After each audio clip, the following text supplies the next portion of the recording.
안녕하세요. 관절 척추 전문 병원 강남 연세사랑병원 헬스 뉴스입니다. 최근 무릎이 아프다라고 느껴본 적 있으신가요?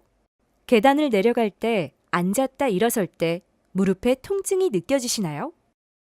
무릎이 자주 붓거나 걷고 난 후 통증이 2, 3일 이상 지속되진 않으세요?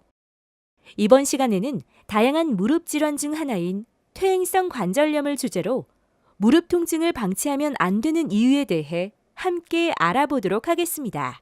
무릎 통증, 더 이상 방치하지 마세요.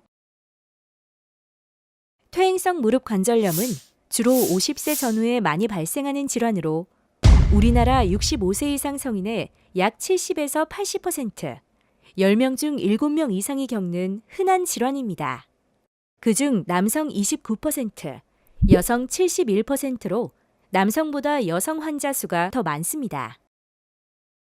퇴행성 무릎 관절염의 주요 원인은 노화 현상이지만 그 밖에도 폐경, 비만, 과도한 운동으로 인해 젊은 층, 특히 중년층에서도 많이 발생하고 있습니다. 먼저 무릎 관절 구조부터 살펴볼까요? 대퇴골과 경골, 무릎뼈 사이에 있는 연골은 불과 3mm 정도의 두께로 외부에서 오는 충격을 흡수하고 체중을 분산하여 관절을 보호하는 쿠션 역할을 합니다. 퇴행성 관절염은 이러한 연골이 손상되거나 퇴행성 변화로 인해 관절을 이루는 뼈와 인대 등의 손상이 일어나 염증과 통증이 발생하는 질환으로 골관절염이라 부르기도 합니다. 퇴행성 무릎관절염 원인, 그 중심에 있는 연골. 우리 몸에는 있지만 연골에는 없는 두 가지가 있습니다. 첫째는 연골은 아픔을 느끼는 통증 신경세포가 없습니다. 인체는 외부에서 심한 충격을 받으면 상처가 나고 통증을 느끼게 됩니다. 통증을 느끼는 신경세포가 있기 때문인데요. 연골이 보호하고 있는 뼈에도 존재합니다. 하지만 연골에는 이러한 신경세포가 없어 70%가 마모가 될 때까지도 자각하기 힘들다고 합니다. 연골의 특징 중 두 번째, 연골은 스스로 재생할 수 있는 능력이 없습니다. 그 이유는 몸에 있는 혈관은 상처를 아물고 세살을 돋게 하는 역할을 하는데 연골에는 이러한 혈관이 없기 때문에 손상이 되어도 스스로 재생하지 못하는 것입니다. 손상된 연골을 그냥 방치하고 내버려 두면 어떻게 될까요? 신경세포가 없어 통증을 느끼지 못하는 연골은 계속적으로 손상이 진행되고 점점 더 광범위하게 파괴되어 연골이 보호하고 있던 뼈가 드러나 뼈끼리 부딪히게 됩니다. 뼈에는 통증을 느끼는 신경세포가 존재하기 때문에 움직일 때마다 통증을 느끼고 나중에는 움직이지 않는 휴식 시에도 극심한 통증이 계속됩니다. 일시적으로 진통제를 먹거나 영양제를 먹는 등 통증을 줄이는 치료만 의존해서는 연골 손상의 진행을 막을 수는 없습니다.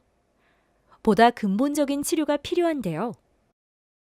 근본적인 치료를 위해서는 무릎 통증에 귀를 잘 기울이시고 조금이라도 무릎에 이상이 느껴지실 때는 병원으로 내원하셔서 진단을 받는 것이 중요합니다. 초기에 치료를 받을수록 관절의 수명을 더 길게 연장할 수 있기 때문입니다. 퇴행성 무릎 관절염의 초기 증상을 알려드리도록 하겠습니다. 6개월 이상 무릎에 통증이 있다. 이유 없이 무릎이 붓는다. 무릎의 자세를 바꾸거나 양반다리를 할 때 무릎 안쪽에 통증이 온다. 계단을 오르내릴 때 통증이 심하다. 관절이 뻣뻣하고 붓는 증상이 발생한다. 위 경우에 해당되신다면 조속히 병원을 내원하셔서 진단을 받으시길 권해드립니다. 끝으로 퇴행성 무릎 관절염, 방치하지 말아야 할 이유에 대해 정리해 보겠습니다. 연골은 신경세포가 없어 손상되어도 자각 증상이 없습니다. 연골은 혈관이 없어 자가 재생이 안 됩니다. 무릎의 통증에 귀를 기울이고 조금이라도 이상이 있을 시에는 병원을 내원해 조기 진단을 받는 것이 중요합니다. 통증을 다스리는 치료로는 연골의 재생이 불가능합니다. 근본 치료가 관절의 수명을 연장시킬 수 있습니다. 다음 시간에는 퇴행성 무릎관절염 진행 과정을 더 자세히 알아보고 단계에 따른 증상과 치료법에 대해 알려드리도록 하겠습니다. 감사합니다.